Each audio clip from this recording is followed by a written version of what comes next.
Hi, this message is for our parent who is asking about pacifier addiction. I love that that is even how it's put out there, that there's a pacifier addiction. So yes, this can be something extremely challenging to work through. So I want to just provide a little background and then a couple of ideas. One is that our very first regulation strategy or way that we regulate when we come into this world is typically through some type of feeding, whether that's nursing or through a bottle.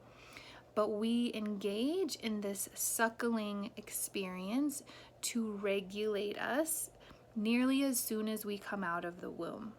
And I know that's not always how it goes, but ideally, right? That's one of the things that we try to have happen. And we learn very implicitly from a young age that this is what an experience is to calm down, right? I come out into the world and I'm screaming and I'm crying and everything is scary, and then I latch and I suckle and I actually get an experience of calming down. So we call this regulating, right? So whether it's nursing, feeding from a bottle, that's our very earliest way that we learn regulation and self-soothing. So a pacifier is really doing the same thing. And so when we take that away, it's really taking away the ability for the child to self-soothe, which is why we get these extreme reactions from the child. So my mentor, Lisa Dion, shared with me a story that I believe she experienced in college. And she said a professor told her, don't take away someone's boat until you give them another boat. Meaning, right, don't take away the pacifier until we have another pacifier for them. So it doesn't mean that you're never going to be able to get off the pacifier, but we have to start to teach them other ways that to regulate their body that is going to be helpful for them.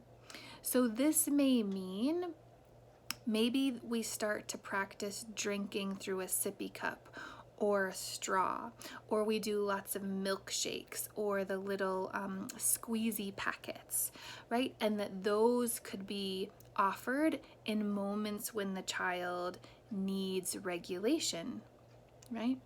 To start to teach the child that there's other options and other ways to get that same or similar sensation without the pacifier.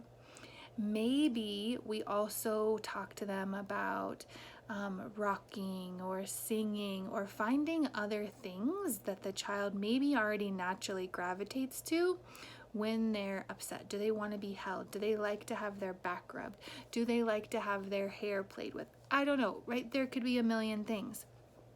But the idea is that we don't want to take the pacifier away until we can teach them other ways to regulate their body first, or else you will get this kind of World War II experience, right, where it's very traumatic. And right, I am not a dentist, and I know that many dentists want that out of the mouth, but that's coming from a structural place of the mouth, which I totally know is very important. But right, so is the emotional connection to that device.